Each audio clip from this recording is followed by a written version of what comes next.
नमो राघवा। जय श्री सीताराम, जय श्री सीताराम। बोलो श्यावर रामचंद्र की जय, उमापति महादेव की जय। यह हमारे जगत गुरु जी की भावार्थ बोधिनी हिंदी मानस टीका है। इसका हम पाठ श्रवण करते हैं। आप सबको जैसा भी लगता हो आप कमेंट बॉक्स में लिख दिया करो कि आपको यह पाठ कैसा लगता है। नमो राघवाय, जय श्री सीताराम। तो क्या था कि जब भरत का वो हो गया, मतलब दशरथ जी की अंत्येष्टि हो गई, तो उनने कहा भरत जी से कि कौन कौन सोचने योग्य है। उसी का ये चौपाइयाँ हैं। तो सोचो संसार में किसके लिए चिंतन करना चाहिए, कौन तुलसीदास बाबा किस किस को सोचने योग्य बता रहे हैं। बड़ा सुंदर प्रसंग है। तुलसीदास बाबा किसे सोचने योग्य बता रहे हैं। बेका सोचिए ग्रही जो मोह बस है, करे कर्म पथ त्याग। सोचिए जति प्रपंच रते, विगत विवेक विराग। जो मनुष्य है, जो सन्यासी हो गया है, जति मनुष्य हो गया है, वो प्रपंचना में लगा हुआ है, वह सोचने योग्य है। जो ग्रस्त है, वो ग्रस्त सही फैसले नहीं ले रहा है अपने परिवार के लिए। एक बेटे को ज़्यादा दे रहा है, एक को कम दे रहा है, एक बेटे से अधिक स्नेह कर रहा है, एक बेटे से कम स्नेह कर रहा है। यह तो लड़ाई हर परिवार की है, जिसमें यह कहा जाता है तुम उससे प्रेम अधिक करती हो, उससे प्रेम कम करती हो। ये तो पुत्र पुत्र वधुएं कहेंगी, ये तो संसार में चलता रहेगा। हर एक घर में ये बातें सुनने को मिलती है, तुम बिन से ज़्यादा लाड़ कर रही हैं, हम पे कम करती, बिन से ज़्यादा प्रेम करती, हमसे कम करती। ये तो चलता रहेगा। लेकिन यह सोचो कि तुम अपनी निगाह में, अपने हृदय से सब पुत्रों को समान समझो, समान संपत्ति का बंटवारा करके चलो। ये है समानता, वो सोचने योग्य है, यानी वह ग्रस्त सोचने योग्य है। यहाँ कहा जा रहा है, हमारे कहने का मतलब ये है कि जो संपत्ति में या किसी और में मुंह से कह करके कुछ करते हैं, वह गलत मत करो। बच्चे चाहे कुछ भी कहें, तुम अपने माता पिता हो तो माता पिता ही है, वह ग्रस्त सोचने योग्य है। बेकान सोई सोचन जोगु, तप बिहाई जे भावई भोगु। सोचिए पिसुन अकारण क्रोधी, जननी जनक जननी जनक गौर बंद विरोधी। सोचिए पिसुन अकारण क्रोधी, जननी जनक गौर बंद विरोधी। जो अकारण क्रोध करते हैं वह भी सोचने योग्य हैं। तप को छोड़ करके फालतू की बकवास करते हैं, वो सोचने योग्य हैं। सब विधि सोचिए पर अपकारी, निज तनु पोषक निर्दय भारी। सोचिए लोभ निरत अति कामी, सूर सूति निंदक फरदन स्वामी। सोचनीय सबई विधि सोई, जो न चाणे चला रे जन होई। सोचनीय नहीं कौशल राऊ, पवन चारे दस प्रगट प्रभाऊ। दशरथ राज सोचने योग्य नहीं है, क्योंकि उनका तो चारों दिशाओं में प्रभाव है, इसलिए दशरथ जी सोचने योग्य नहीं है। सोचनीय सबई विधि सोई, जो न चाणे चला रे जन होई। जो छल कपट में ही जीता है वह लोग सोचने योग्य हैं। वायु न आए न बहो निहारा, भूप भरत जस पिता तुम्हारा। ना तो संसार में हुआ और ना ही अब होगा, हे भरत तुम्हारे जैसा पिता होने वाला नहीं है। वेदे हरे हर स्वर पत देसे नाता, बर नहीं सब जसरत गुण गाता। कहो कतात कहे बाती को, करे बड़ाई तासु राम लखन तुम शत्रुघ्न सरस सुवन सुचि जासो सब प्रकार भूपते बड़वागी बादे विषाद करिय तई लागी यह सुन समुझ सोच परे हरेऊ सिर धरि राज रजायस करेऊ राय राजपद तुम कहें दीना पिता वचन पुर चाहिए कीना तजे राम जय बचन लागी तन पर हरेऊ राम बिरहागी न पाए बचन प्रिय नहीं प्रिय प्राणा कहे तात पित बचन प्रमाना कराओ शीस धरे भू पर जाई है तुम कहे सब भांति भलाई परशुराम पितु आज्ञा राखी मारी मातु लोक सब साकी तनय जातियों जो वन दयु पितु आज्ञा गया जसन भयो। और भरत जी को ज्ञान दिया जा रहा है तुम्हारे पिता सोचने योग्य नहीं है। राम तो वन को क्यों गए? पिता की आज्ञा रखने के लिए, और तुम भी पिता की आज्ञा का पालन करो। देखो कि तुम उसी में तुम्हारी पिता की आज्ञा शीश पर धरो, इसी में तुम्हारी भलाई है। परशुराम ने पिता की आज्ञा राखी और माता का शीश काट लिया, और तनय जजाति ने अपना यौवन अपने पुत्र से मांग लिया तो पुत्र ने यौवन दे दिया। ऐसे पिता की आज्ञा के लिए अनेक अनेक लोग हुए हैं। तुम भी अपनी पिता की आज्ञा का पालन करो, यह सब भरत जी से कहा जा रहा है।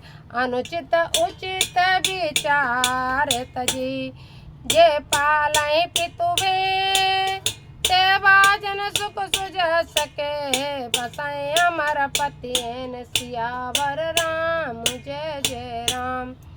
अब नरेश बचन पुर करो पालो प्रजा शोक परे हरेओ सुरपुर न पाई परितोषु तुम कै सुखत सुजस नहीं दोषु वेद विदित सामत सबई का जय पितुदेव सो पावई टीका करहि राज परिहरओ गलानी मानव मोर बचन हित जानी।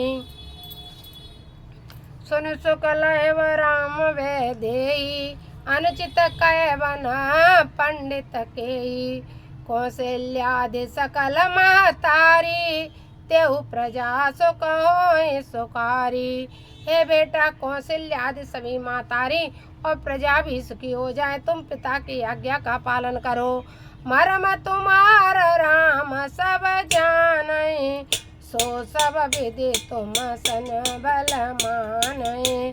साचु राज राम के आए सेवा करे उसने सुआए कीजिए गुर आयुष अवसे कहे सचिव कर जोरी रघुपति आए उचित जस तस तब करब बहुरी सियावर रामचंद्र की जय अयोध्या राम जी लला की जय। कौशल्या धरि धीरज कई पूत पत्य गुरु आयुष आई। कौशल्या जी ने धीरे धर के कहा, हे पुत्र, गुरु जी की आज्ञा का पालन करो। सो आदरित करियै तमानी तय विषाद काल गति जानी। बन रघुपति सुरपुर नर नाऊ तुम ये भांति तात कदराऊ। परिजन प्रजा सचिव अभयम्बा तुम्हारी सुत सब कहें अवलंबा। लख विध बाम काल कठिनाई धीरज धरहो माता बल जाई, तेरा धरे गुरु आयु सन सरे हो, प्रजा पाले परिजन दुख हरे हो। सबसे कहने लगे भरत जी, धीर धरो, सभी कार्य होंगे, लेकिन थोड़ी धीर रखो। गुरु के वचन सचिव अभिनंदन, सुने भरत हित हित जनु चंदन। सुनी बहुरे मातु मृदुवानी, शील स्नेह सरल रस सानी। हृदय में चंदन के समान हितकर गुरुदेव के वचन मंत्रियों का अभिनंदन अर्थात गुरुदेव के अनुमोदन श्री भरत जी ने सुना। फिर माता कौशल्या जी के स्नेहशील सरल एवं अर्थात पक्ष रस से सभी हुई वाणी श्री भरत जी ने सुनी। सानी भरत रस मातु वाणी, सुनि भरत व्याकुल भये लोचन सरोरु, स्रवत सिंचत बिरह और अंकुर नहे। सो दशा देखत समय तय बिसरी सबय, सुध देह की तुलसी सराहत सकल सादर, शिव सहज स्नेह की। भरत जी व्याकुल हो गए, रोने लगे। उनके मतलब शील की सराहना क्या कीजिए, भरत जी बहुत व्याकुल हो गए, मतलब कोई शब्द नहीं। भरत कमल कर जोर, धीर धुरंधर धीर धरे, बचन अमीय जन बोर, देत उचित उत्तर सभय। बड़े धीरता के साथ भरत जी ने क्या उत्तर दिया, बड़े ध्यान से सुनो। मोहि उपदेश दीन गुरुनी का, प्रजा सचिव सम्मत सबई का। मातु उचित पुन आयुष दीना, अवश्य शीस धरि चाह्यो कीना। गुरु पितु मातु स्वामी हित बानी, सुनि मन मुदित करिए भली जानी। उचित के अनुचित किए विचारु, धर्म जाय सिर पातक भारू। मुझे बताओ क्या कार्य उचित है, क्या अनुचित है, कैसे धर्म रहेगा, कैसे धर्म चला जाएगा, मुझे कुछ बताओ। तुम तो दे सरल सिख सोई, जो आचरत मोर भल होई। यद्यपि समुझत हानि के, तदपि होता परितोषण जी के। अब तुम बिनय मोर सुन लेऊ, मोए अनुहरत सिखावन देऊ। उत्तर देऊ क्षमव अपराधु, दुखित दोष गुण गणिय साधु। फिर बोले, अब मैं आप सबसे प्रार्थना करता हूँ, आपको प्रणाम करता हूँ, आप धीर धारण करके मुझे उत्तर देना, क्या सही है क्या गलत है, आप मुझे उत्तर दे करके बताना। अब तुम विनय मोर सुन लेऊ, मेरी विनय को सुनो और मैं से कुछ अपराध हो जाए उसे क्षमा कर देना। पितु सुरपुर सिया राम बने, करन कहो मोर राज, ये ते जानो मोर हित, मैं आपने बड़ काज। ये बताओ भैया वन और भाभी वन में घूमे और मैं राज्य करूं, पिता सुरपुर चले गए, ये किस तरह से ठीक है। हित हमारा सिया पति से बखाई, सोहर लीन मात कुटिलाई। मैं अनुमान दी कमन माही, आनो पाए मोर हित नाई। मैंने खूब अनुमान कर लिया मेरा हित किस में होगा। शोक समाज राज कह लेके, लखन राम सिया पद बिनु देके। मैंने शोक समाज में खूब देख लिया खुद से। मैंने राम लक्ष्मण सीता जी को बिना पाँव में पनही पहने हुए देखा है। बाधि बसन बिनु भूषण बारू, बाधि बिरत बिनु ब्रह्म विचारू। सरोज शरीर बाधि बाहु भोगा, बिनु हरि भगति जाय जप जोगा। जाय जीव बिनु देह सुहाई, बांधि मोर सब बिनु रघुराई। जाओ राम पै आयुष देऊ एक आक मोर हितऊ मोन पकड़े बल आपन चऊ सोई स्नेह जड़ता बस कहऊ जिसमें मेरा कल्याण हो राम जी से कह दो वही करें वही मैं कार्य करूँगा। मैं राम जी से मिलने के लिए जाऊँगा। भरत जी ने कहा के कई सुत कोटिल मते राम को गत कलाज तुम चाहत सुख मोह बस मोह से अधम के राज। तुम मेरे जैसे अधम के राज्य में सुखी रहना चाहते हो, ऐसा संभव है। मैं अधम हूँ, मैं पापी हूँ, मेरे राज्य में तुम सुखी नहीं रह सकते हो, ऐसा हो नहीं सकता। मैं तो राम जी से मिलने के लिए जाऊँगा। अब हम आगे ब्लॉग बनाएंगे, उसमें भरत लाल जी राम जी से मिलने के लिए जाएंगे और भरत मिलाप का बड़ा प्रसंग है। रामचरितमानस तो क्या, राम भगवान ही ऐसे हैं कि जिनको आंसुओं से मनुष्य सींच सकता है और कुछ नहीं। संसार में कहीं कुछ भी नहीं है। गहन चिंतन करो, सो तब करो, दिन में करो, जागते करो, उठते करो, बैठते करो।